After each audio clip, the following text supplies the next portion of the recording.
my name is Trina. Welcome and/or welcome back to my channel. Today I'm starting another reading vlog, but one I'm really excited for, kind of an interesting one, I'm participating in my very first readathon. This is the full moon readathon hosted by Jan over by Jan Agaton. This is her channel, it's linked below. I love her channel. I recently kind of discovered it. I actually discovered this readathon pretty late in the game, a little bit after she had posted about it, but this seems like a readathon she hosts every single year, and I just watched her video about it and I was like, wow, this seems like the perfect low stakes, very accessible type of readathon.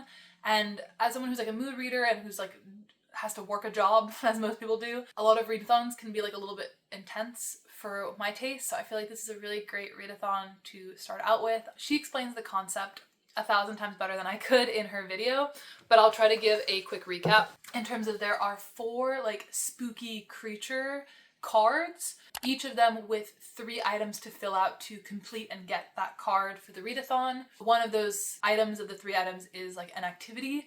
That was another thing, is she has built-in self-care activities in this readathon, which I think is so sweet and I love so much. The 4 cards are the Grim Reaper card, the Zombie card, the Spider card, or the Goblin card. I want to fit my own reading activities into the cards as much as possible, into the readathon as much as possible, but I want to start with one that's a little bit more low stakes to get into, and I think I'm going to start with the Grim Reaper card.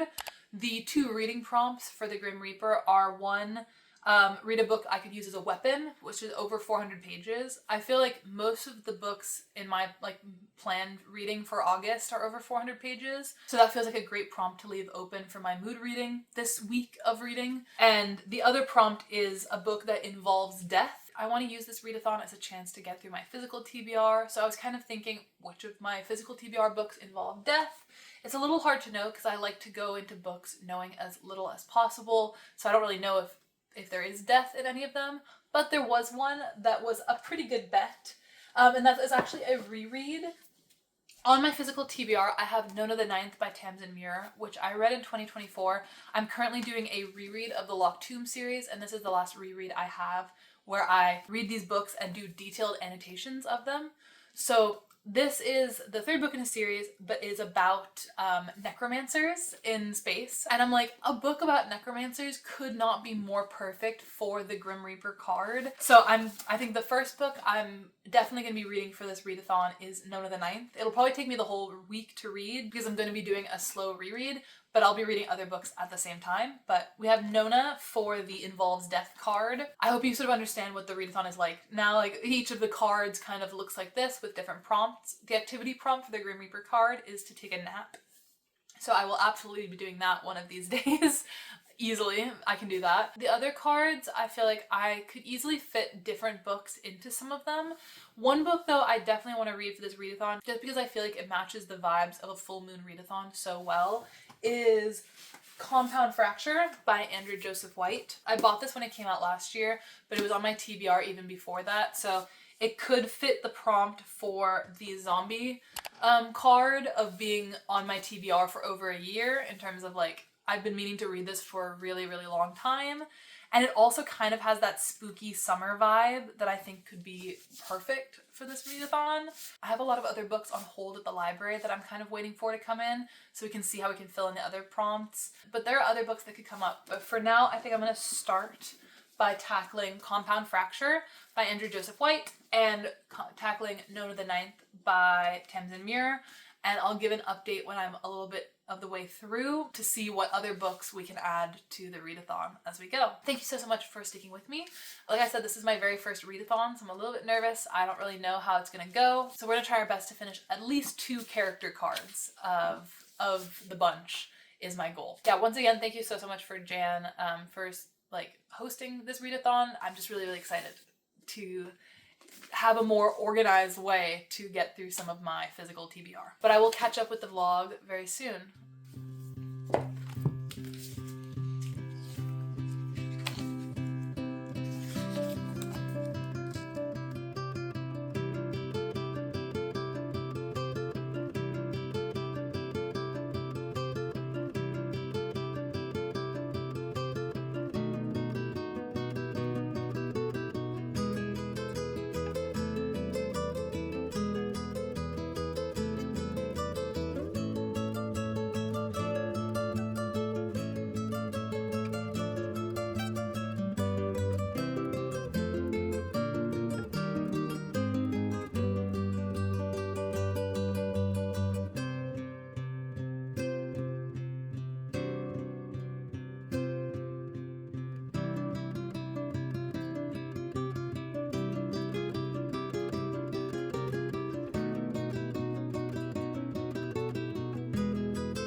not super full moony vibes, but I just want to say I was at the gym and I started a bunch of different books to try to get a vibe for a book that would maybe be a little bit creepy or have a good twist.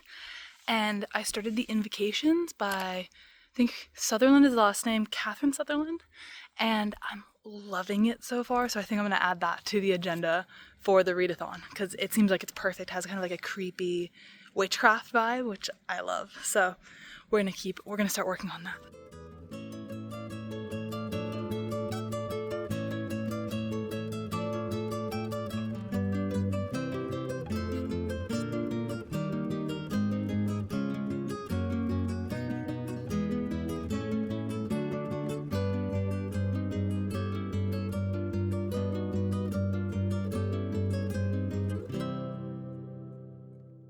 Hi, hello. Welcome back. My first update of the readathon.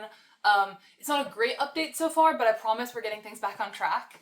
It is currently Friday, so we are on day 3 of the readathon, and I'm not making as much progress as I wanted. My little cousins were visiting, and we were entertaining them for the majority of the week, so I wasn't like finding a lot of time just to sit down and straight up read. I was just like reading in the evenings or in the early mornings, so yeah, that's my excuse, but they have gone home now, sadly, but that means I can return to focusing on books. I have made a little bit of progress that I want to talk about. I am at day 2 in Nona the 9th. I don't want to give any spoilers, but it's like 4 days until this happens. So we're like doing a countdown.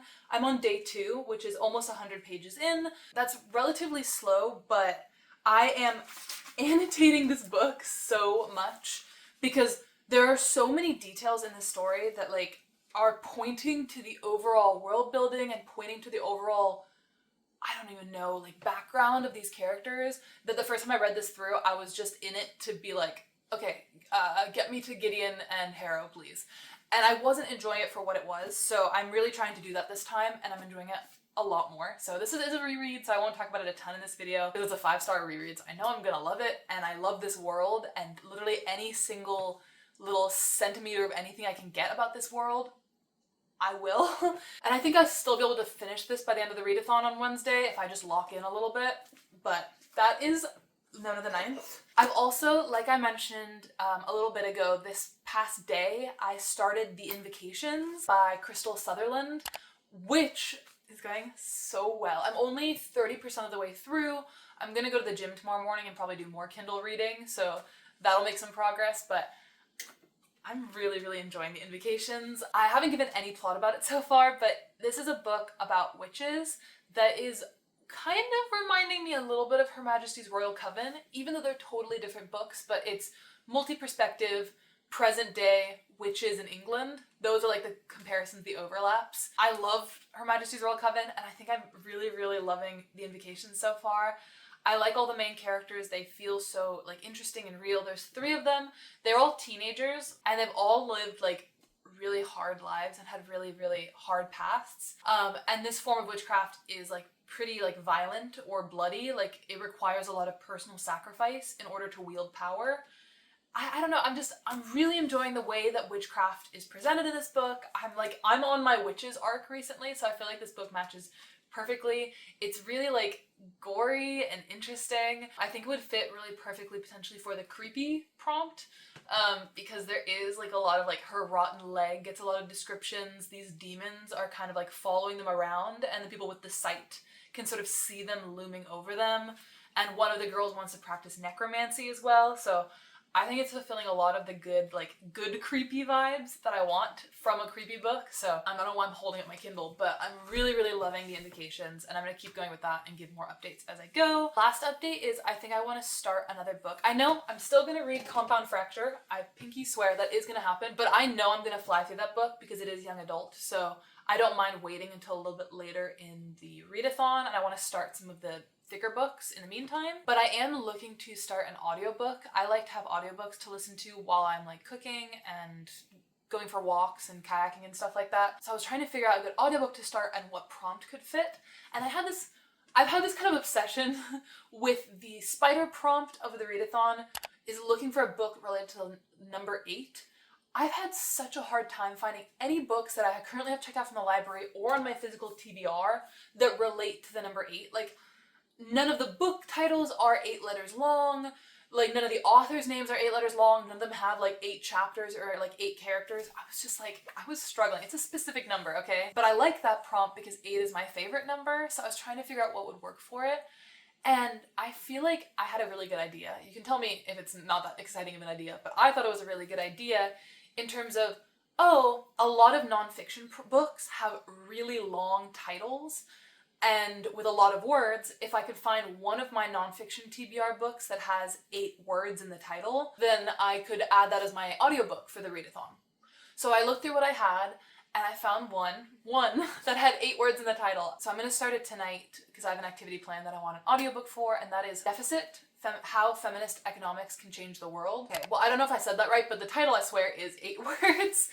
And I'm going to listen to an audiobook. It's a relatively short audiobook as well, only 6 hours, which perfect for a readathon. And I'm gonna give it a shot. If I hate it and I decide not to read it for the readathon, you probably won't be seeing this clip from the video.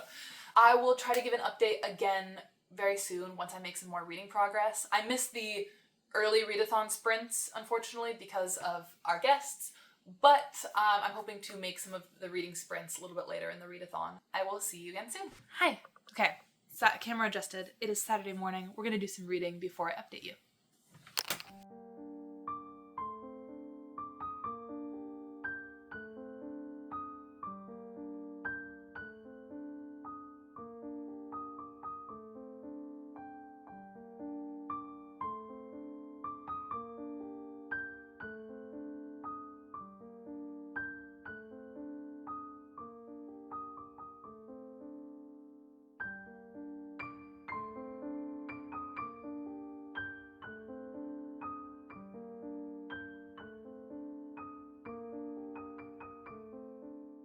Hi, hello. I gave you an update approximately a third of the way through the Invocation, so I wanted to get to the 2/3 mark to give another update. It is currently Saturday morning, as I said. Today is going to be a reading day. We are just going to read today. That is the plan. And some other stuff, unfortunately, but mostly reading, finally. I'm currently, like I said, 66% of the way through the Invocations. That is 277 pages through 400. I still really, really enjoy it. I thought I would be more enthusiastic about the romance, but honestly, it feels a little bit clumsy. Like, it feels kind of just like insta attraction-y. We're not really getting a ton of like reasons why they would actually like be in love with each other. I've known her for like 4 days, and most of the time you've been hunting serial killers.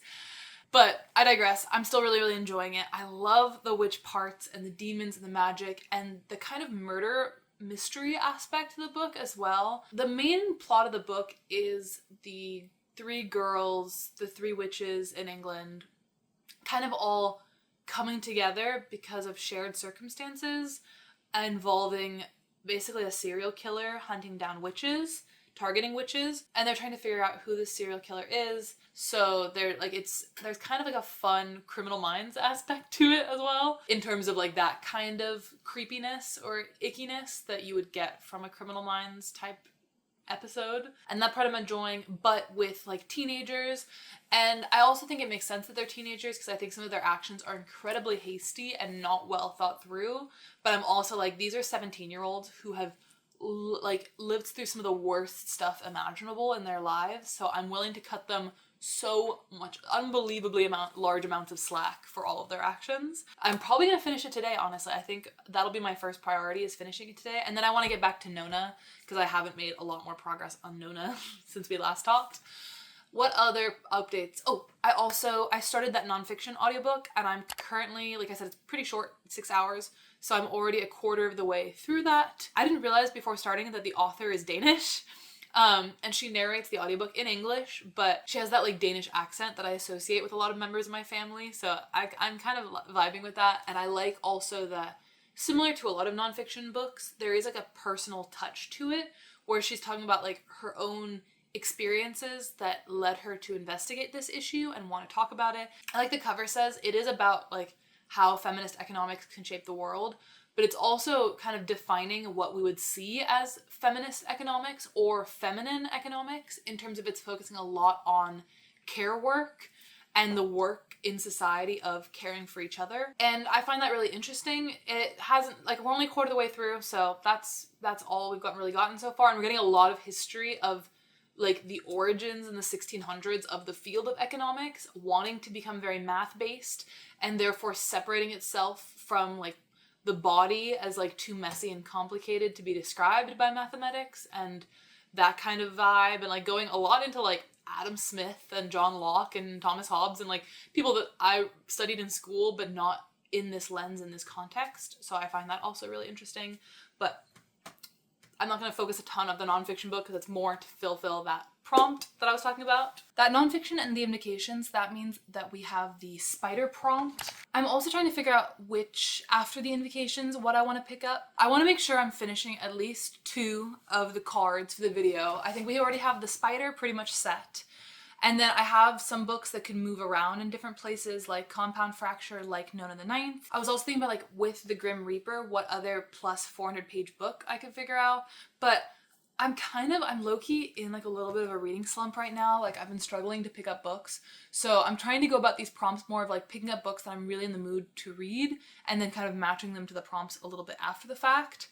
But, like, making sure I'm not picking up any books that totally don't match any of the prompts, you know? Kind of that kind of vibe. I have some other books checked out from the library, but none of them are, like, screaming full moon readathon vibes. So, yeah, I might just go into Compound Fracture next. But we'll see. No need to rush it. But I'll come back and give you an update when I finish the Invocations, which I think will be my priority for this afternoon.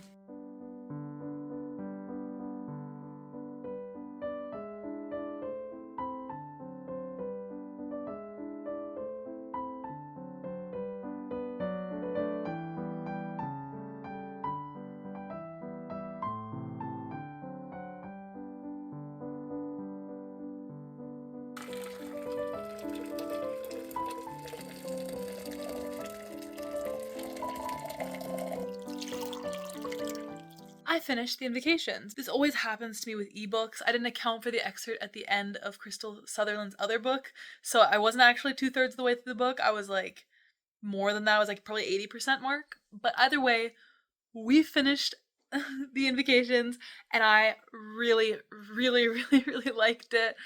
I think with my new like super pickiness of 5 stars, it's probably a 4.5. I didn't really, the romance for me, like, wasn't super believable. I just didn't feel it. I still rooted for it, don't get me wrong. Like, I still wanted that to happen, but, like, it could have been better, you know? It could have been, like, more. But I really liked the ending. I thought it was so sick. And I might have just been because I read this book so fast, but I didn't have time to, like, guess what could have happened at the end. But I do think it is guessable if you spent, like, a little bit more time on it. And I kind of like those kinds of mysteries. I feel like it's a good balance. But that is, I think that's, God, day like 3, and it's the first book I finished for the readathon. Sorry, but we're gonna lock in for the rest of the days of the readathon, I promise. We're locking in now. But that is the first book finished. I think it matches a couple of criterion, but it primarily matches the creepy one for now, because creepy along with my nonfiction book for 8 means I fulfill the spider prompt. Oh, except for the activity. I think it's like weave a web or something like that. I need to double check, but it's like, I think it's like a self-care activity, so I need to do that. We'll do that together, don't worry. I kind of just want to spend the rest of the day working on Nona, and you know, I was like considering what other books I want to start. I do have one book that I started before the readathon that I kind of want to finish, if that's allowed. I think that's allowed, right? Yeah, I think that's allowed, right? And that's Notes of a Crocodile by Miaojin. I've been working on that for like 2 weeks now. I really, really love it. I've been like kind of like slow with picking it up. I feel like that would fit the criterion for a slow-paced book, potentially. I feel like that would match. So that, along with Compound Fracture, would fulfill the zombie prompt, and then the activity, of course. Maybe? Because Notes of a Crocodile is very slow-paced to me. It's been taking me like 2 weeks to read it because I'm really like annotating it and delving in deep. So I might add that to the readathon if it's allowed. I know it's not a super like full moony type book. I'm trying to like stick to horror for the most part, but the type of horror and thrillers that I like are so specific and limited that I don't have enough going on right now. So I think we're gonna add Notes of a Crocodile to this readathon, and that'll be the next one I pick up. But yeah, we're still like in the middle of the afternoon. I still have the rest of the day ahead of me, so hopefully I can get significant amounts of reading done. But yeah, thanks for hanging out.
morning, it's Sunday.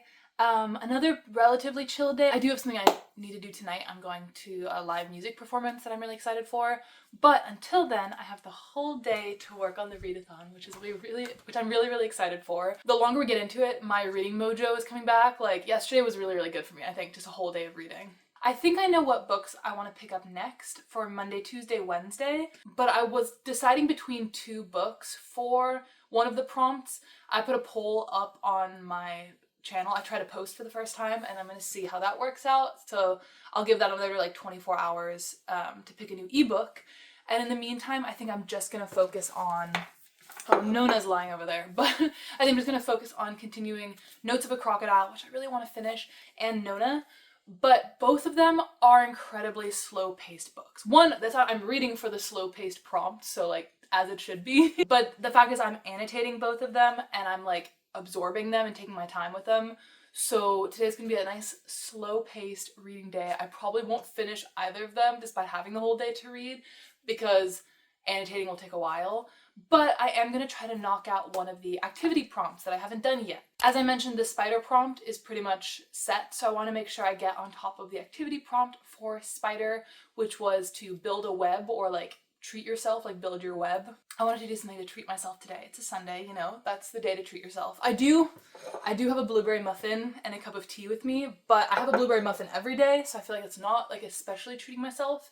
So I think what I'm going to do is I'm going to make pancakes because I've recently made some jam, some blueberry jam and some blackberry jam that I feel like I really want to try on a pancake and see what that tastes like. I think we're going to read for a little while and then I'll probably make pancakes for lunch as like a treat. But we're going to start out by just laying down and continue with my reading. I haven't mentioned what Notes of a Crocodile is about yet, I think, for this video because I started reading it before the readathon, but it is a Taiwanese classic written in the early 90s that is both reflecting on what the experience of a young queer woman is in that time period in Taiwan, but also it reflects a lot of like what was just happening in Taipei generally in that time with the sudden influx of like Western media or different forms of media after the ending of martial law. And it's specifically following that through the perspective of a young girl nicknamed Lazzy, but Lazzy really struggles with what it means to be a lesbian, to what it means to be a woman who loves other women, and kind of pushes this girl who she loves away from her, and then is also simultaneously building friendships and relationships with other queer people that she's encountering. It's kind of a book about what her relationship with queerness is in this time period. And it's just really emotional, especially knowing like that this book was published after the author committed suicide, and like it's really emotional. Like I said, it's slow paced. I'm taking my time with it, but I'm really enjoying it and I'm getting a lot out of it. So really pleased with that. We're dealing with so many genres in this video so far, but that's classic for my reading. But yeah, I'm going to continue working on this and I'm continue working on Note of the Ninth until I've gotten a little bit further in them. And then we're going to make some pancakes and do all of that great stuff.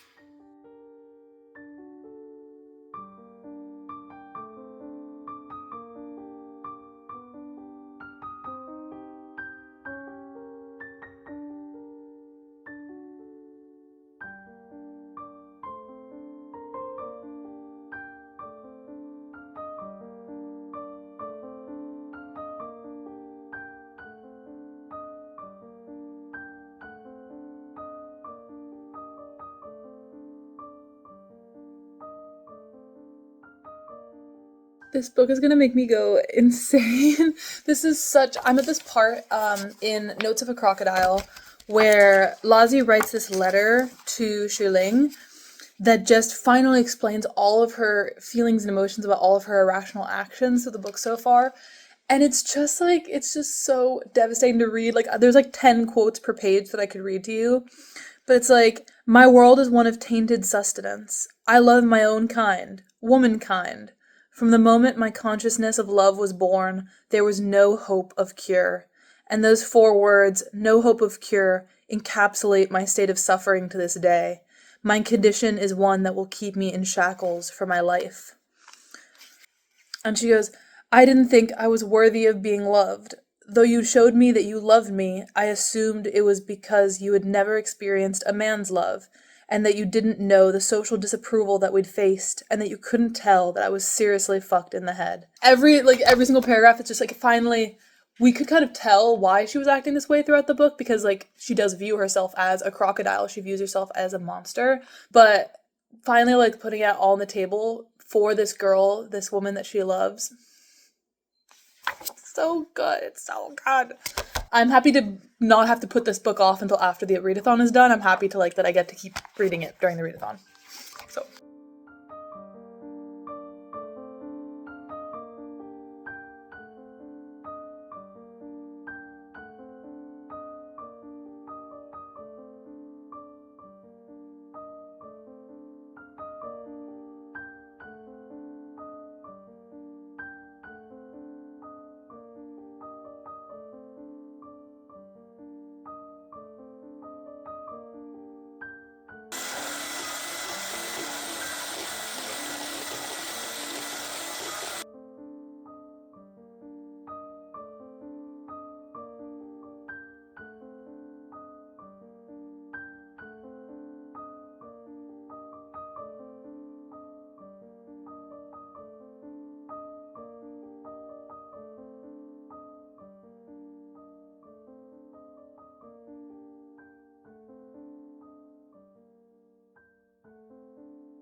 Ja, jag kommer.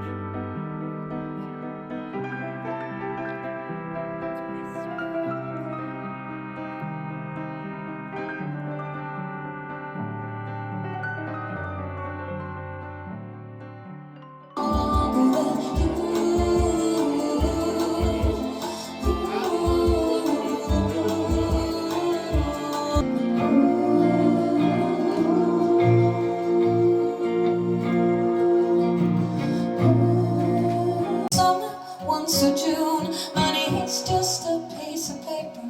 Gold is blinding, don't you see? Fame is just our own illusion. Our life is meant to be. But I don't need no perfect mirrors. I don't care for queen.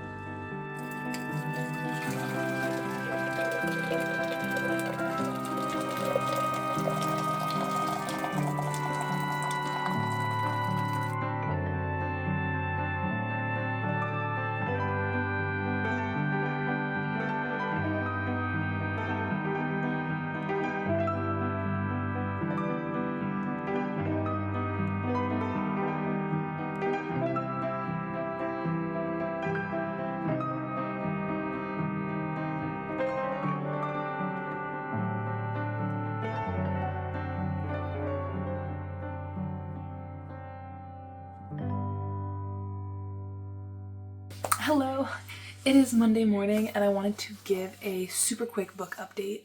I'm still really enjoying the readathon. I just like life stuff occurs even during readathons, unfortunately, so I can't give that many book updates today, I don't think, unfortunately, but Tuesday and Wednesday I'm locking in on the reading, so we'll get there when we get there. Brief updates: I have continued my work on Notes of a Crocodile and I have like, I only have like 40 pages left. I'll probably finish this today.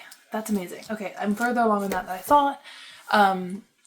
Still really loving it, just for so many reasons. It's so good, but I'll give a more detailed update when I finish that. And then I'm still working on Nona the Ninth. I'm still working on my nonfiction audiobook. All of them are in progress. So you might say, Trina, maybe you don't need to start another book. No, I do. I do want to start another book because I feel like the full moon readathon gives like horror thriller vibes. I want to embrace that. And it's been kind of fun to like actively seek out horror thriller books, which I normally don't do because normally I'm seeking out like fantasy or nonfiction or other stuff, and thriller kind of just like lands in my lap when it does. But this time seeking it out is fun. So I did put a poll on my channel because I couldn't decide which I wanted to pick up next. If I wanted to pick up The Only Good Indians by Stephen Graham Jones, which is a longer horror novel, or I wanted to pick up, well, there were two options, but the only real contender was Graveyard Shift by ML Rio. Unfortunately, right now it's tied. Not that many votes, but like, I still care what people say. So I kind of like, do I read both of them? I don't know if I'll have time to read both of them in the next 3 days. Like, I have work during the week and stuff, but I want to give it a shot. And so then I think I'm going to start with Graveyard Shift by ML Rio because it's a novella. It's much, much shorter. I think it's only like 140 pages or something like that.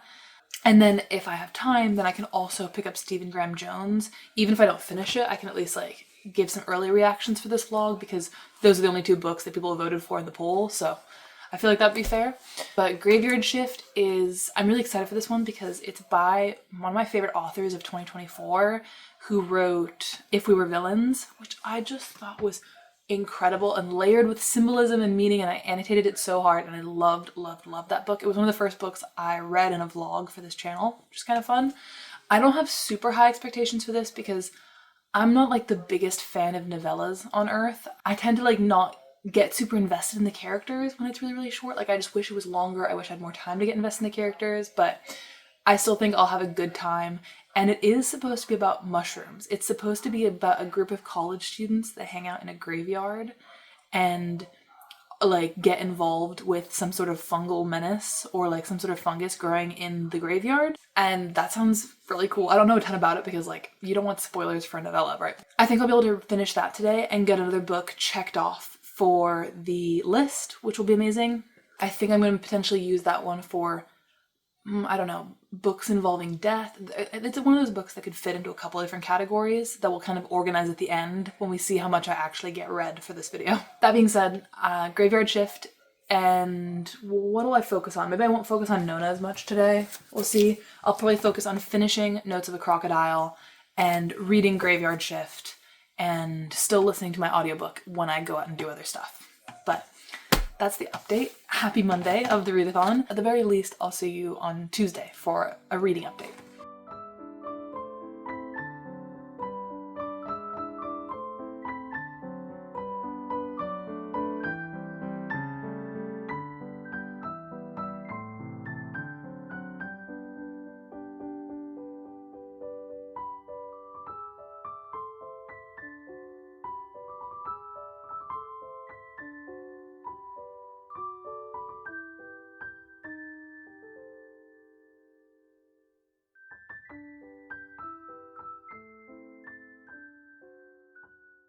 Hello, it's Tuesday. I am filming outside because I thought that would be pretty, but then the sun just came out and is now in my eyes, so not my best idea, but we're gonna roll with it anyways.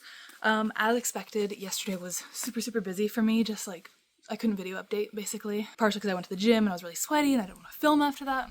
Yeah, but I did get a ton of reading done despite being busy, so I'm really excited to talk about that and talk about the plans for these last 2 days of the readathon.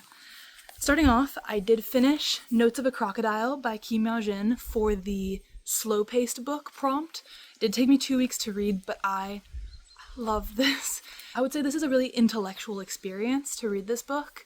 Very emotionally relatable, like lots of themes of depression and college struggles and queer relationships and queer friendships and what it meant both for the author through the voice of her narrator Lazi to be a lesbian woman in the 90s in Taiwan, in Taipei, and it's just beautiful. It's so well done, and it just like it's everything I love about like classic literature and classic writing styles, but it's also so rooted in this contemporary Taiwanese voice based around like the trends of the time of everyone like referencing a lot of Western literature and philosophy and music and culture, and all of those things are woven into the story in a similar way to The Membranes, another piece of Taiwanese literature I read earlier this year. So, but yeah, if you like classics and you like classic queer literature and you have not read Notes of a Crocodile, get on it, because this was so emotional for me, and I just, yeah, I loved every single second. It's really good, and now it's finally done. Yay! Thank you, Readathon, for helping me through the last 100 pages of Notes of a Crocodile. Then, as I mentioned, I read Graveyard Shift by M.L. Rio. Super short book, even shorter than what I thought. In the Kindle pages, it was like 140 pages, but the last bit is just the first chapter to If We Were Villains. So it was only 108 pages, so short. I like it. I can say that. I do still like M.L. Rio's writing style, but I feel like Graveyard Shift is just really, really short.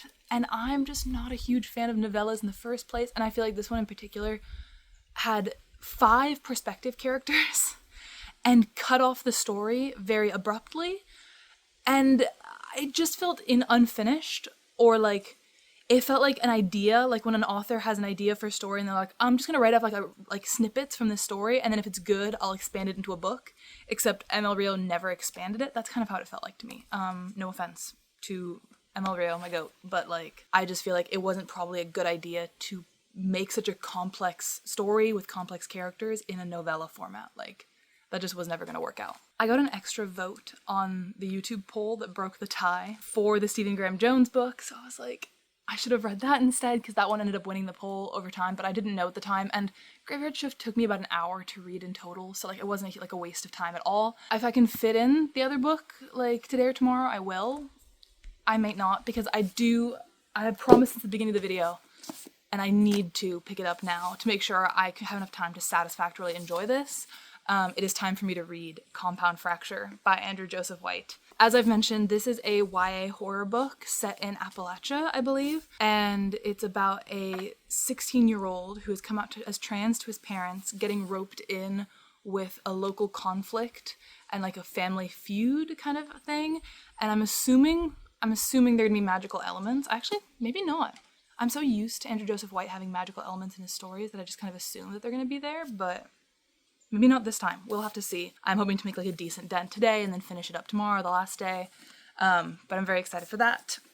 And then only last update is I'm still working on Nona. I'm a little bit worried about finishing this on time. Like I think I can, but I absolutely don't want to rush it. But I do also think the pacing of Nona picks up significantly in the second half, so I think it will be pretty easy to fly through. As I said, this is a reread for me, but I'm doing like detailed annotations of it, so it's going very, very slowly. I have a page, show you my page in the beginning, where I'm tracking every single like nickname or code name or identity like mix up or location that we're being given. Loving it. Just peak sci-fi storytelling, and similar kind of to how I feel about Notes of a Crocodile. This is a book in which the writing style itself is very accessible. It's not like using overly flowery, descriptive, complicated language, but despite that, the text is so dense with meaning and dense with information that you really have to read it slowly despite the simplistic writing style to get everything that's coming up. I guess maybe that's just like my type of book. That is my update for Tuesday. Today's was supposed to be a cloudy day, but obviously that didn't happen. But even with that, I'm just gonna be sitting around and trying to both finish up Nona and getting through a Compound Fracture.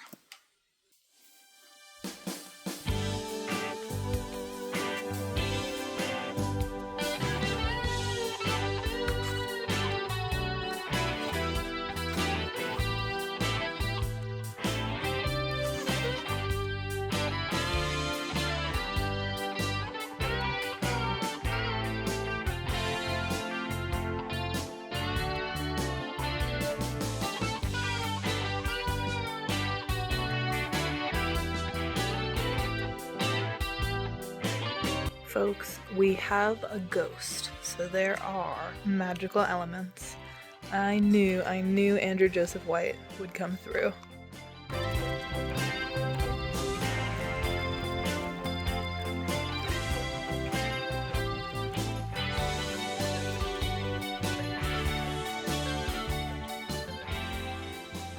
Hi, side quest, sorry, but I wanted to say right away that I finished my audiobook that I was listening to while kayaking, Deficit, the How Feminist Economics Can Change the World, which means we're one more prompt down. I think that means we're done with the spider prompt officially, which is my first official card, and there's 2 days left in the readathon, but I like to do things a little bit scattered. And I'll talk about that a little bit more in an actual update. But yeah, another book down. And it was really, really good too. I can say that much. But wind and such, we will discuss later. Hello. It has obviously been a few hours. I went for a kayaking trip, but I do have an update because I wanted to talk about the audiobook I finished, which, like I said, finishes up the spider card. I finished Deficit, How Feminist Economics Can Change the World, something like that, which has 8 words in the title, so it fit the 8 prompt. And I really, really liked it. It was a short audiobook. It gave a good background for economics, even if you're not super familiar with history, which I'm not. I hated math classes, and as soon as I got to college and I didn't have to take them anymore, I stopped taking them.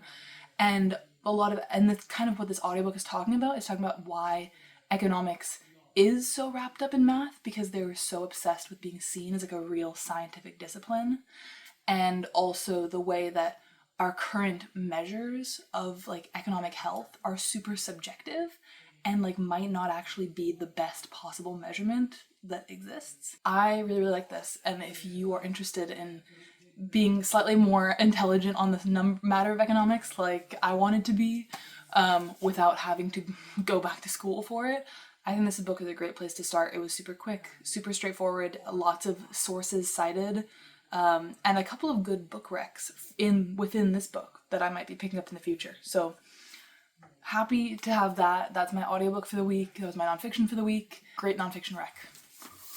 And also before that and afterwards, I've been reading Compound Fracture by Andrew Joseph White. I just devour his books. Like, I sat down for basically like an hour and I didn't even like notice time was passing. Like I said, I've been in a bit of a reading slump recently, so like I've had to put a timer on my phone to not access it for an hour, say, okay, I'm gonna read until the hour mark. I'm really happy to have picked up a book that did not make me feel like that at all. Like, I was just absolutely like, I'm like invested. I'm intrigued.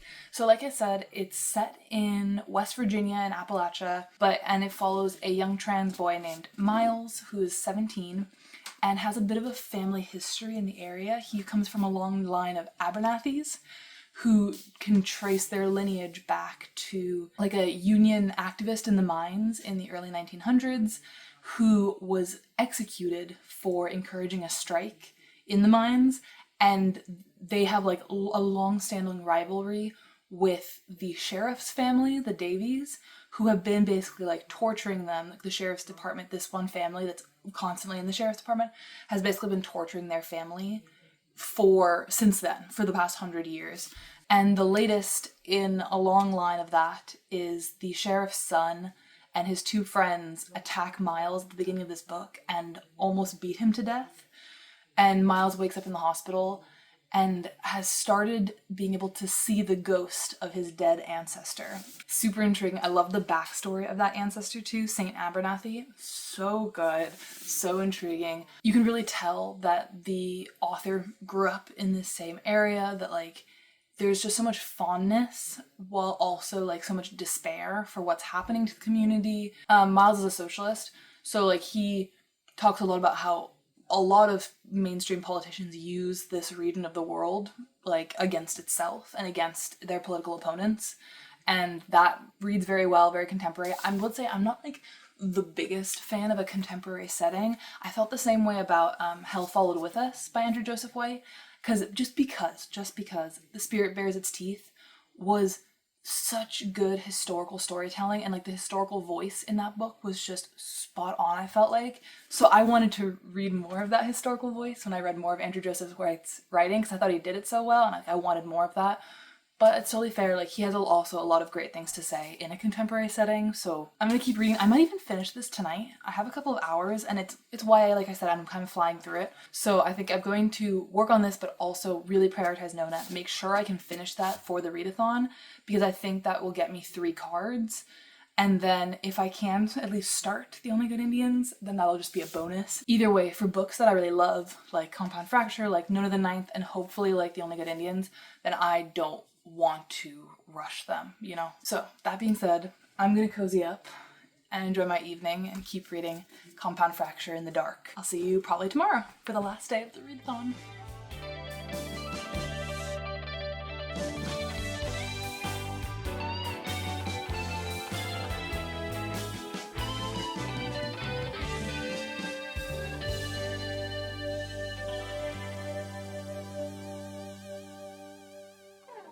It's like midnight, but I finished Compound Fracture.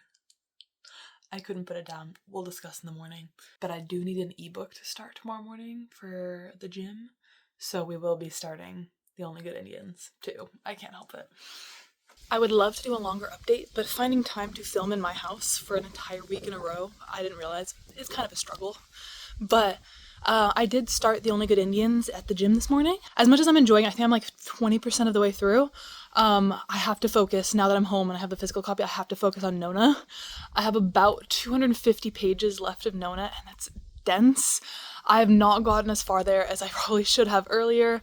That's on me. But I'm just gonna sit down now and read Nona for the rest of the afternoon and hopefully finish up the vlog and then give a final update on Compound Fracture, The Only Good Indians, Nona the Ninth, and also, the activities. Oh god, what are the activities? Okay, I know one is playing a game. I'll add those in for the plan today around Nona.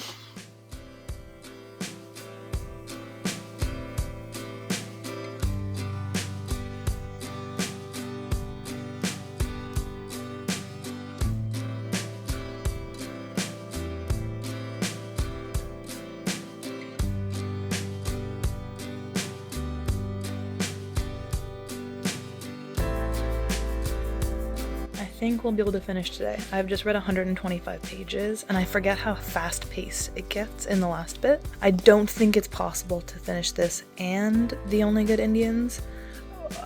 We'll see.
And thus, I'm done with my reread of Nona.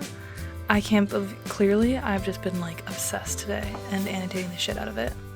But thanks for the reading sprints, Jan, and now I'm going to bed. Good morning, it is Thursday, and that means that Full Moon Readathon is officially done for 2025, and that means I've done my very first readathon, which is awesome. I did not find it at all as stressful as I thought I might, even though I did end up reading 6 books for the readathon, 6.5 books, we'll get to that. It didn't at all feel like I was like freaking out to finish things. It was just kind of like, that's just kind of what happened. So that's awesome, that felt great. Once again, thank you so much to Jan for doing this readathon, for starting it, and for hosting the reading sprint that I was a part of last night. I want to give one final book update because yesterday I was so busy and I couldn't talk at all about my reading progress, but it was okay because I was mostly focused just on one book. But I need to give some final updates on 3 books actually. I don't think I give a final update on Compound Fracture. Basically, I think my midway update pretty much stands here. I really enjoyed this book. I was just like flying through it. I was so intrigued. I think I read it in total in like 2 or 3 hours, which is the same thing I did with Hell Followed With Us and The Spirit Bears Its Teeth. So there's something about Andrew Joseph White's writing style that just has me like devouring his book. Maybe it's the YA aspect. We'll have to see with his adult debut this fall if I feel the same way about it.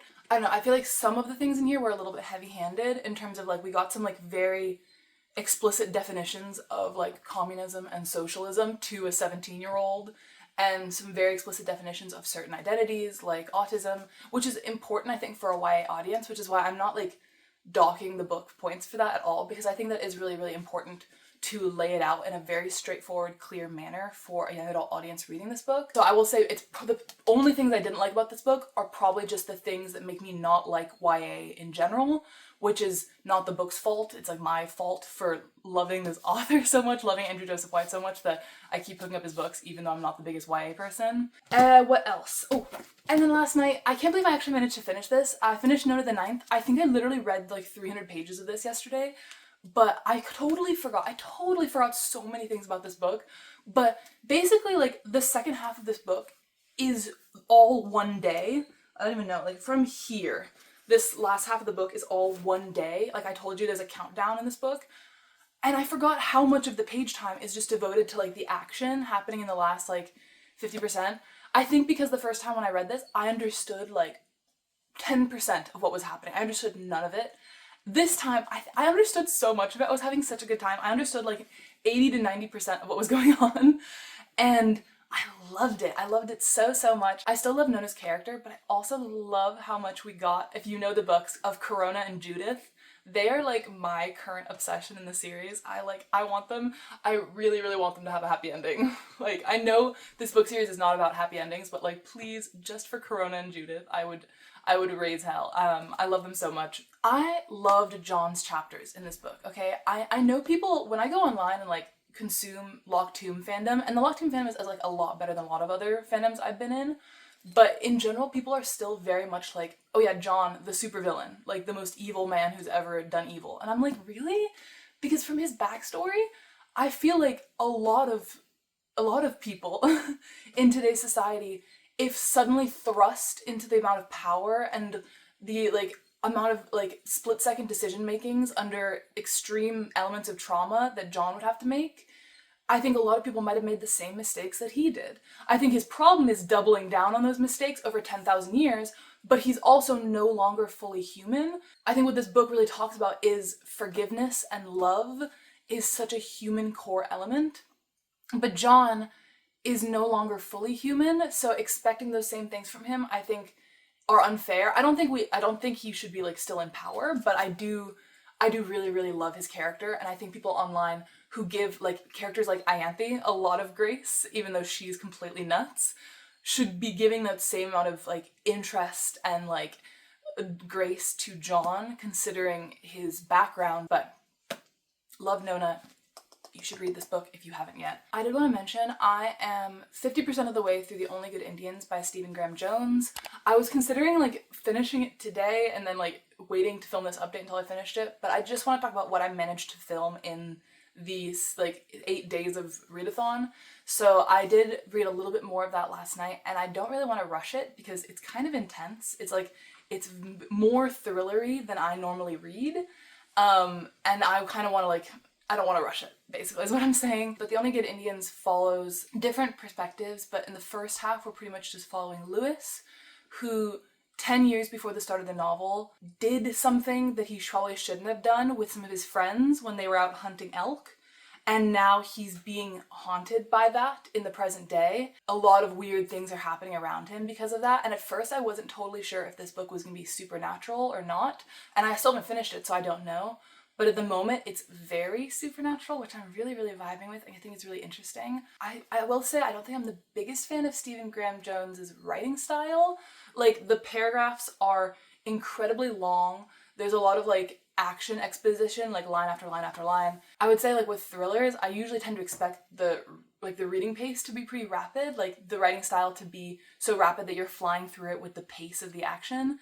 But at least the first half hasn't been like that so far. You'll have to wait until my August wrap-up to see what my final thoughts on that book were, but I am intrigued by it. I just don't think thriller is necessarily my preferred genre. I know I say that after just talking about Compound Fracture, but this is YA thriller, and it's a little bit different. It's more horror-y. And yeah, it's not necessarily my preferred style of thriller, but I think it might just be the specific plot of this thriller novel, and I think I would still be down to read other books from Stephen Graham Jones in the future. That is the readathon done. I just want to talk about all the cards I managed to finish. I managed to finish 3 cards. Sorry, my reference sheet here. I finished the Grim Reaper card. The book I could use as a weapon is Nona the Ninth, and the book involving death is Graveyard Shift, because it takes place in a graveyard. and there is a little bit of death in that book. And the activity for Grim Reaper was take a nap, which I didn't film myself doing, but yeah, I've taken a nap during this week. Sometime during the day I took a nap at some point. Then I did the zombie card for a slow burn, slow paced book. I did Notes of a Crocodile, and for a book that I brought back to life after being on my TBR for more than a year, I read Compound Fracture. And for the activity, I did play Zelda. As I showed yesterday, I finally did play a game.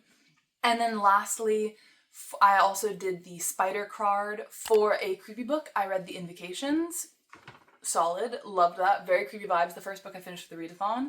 And for a book having to do with the number 8, I read Deficit, How Feminist Economics Can Change the World, because there are 8 words in the title. And then for the activity card there, I made pancakes for myself to treat myself. So that means the only card I didn't get to for this readathon was Goblin. Honestly, not surprising, because the prompt that was like ugly cover is really hard for me, because like, I love covers. I love book covers. I can't imagine a book cover that's ugly. Maybe Deficit could have also fit under this because it was just like a standard nonfiction cover. But even then, I feel like I liked the cover of Deficit, like so. Although the plot twist one for Goblin I could have had a ton of ideas for that, but didn't get around to it this readathon. Maybe next year I'll try for all 4 cards. If I do this next year, I think I will, because I like having a readathon in August. That was really fun.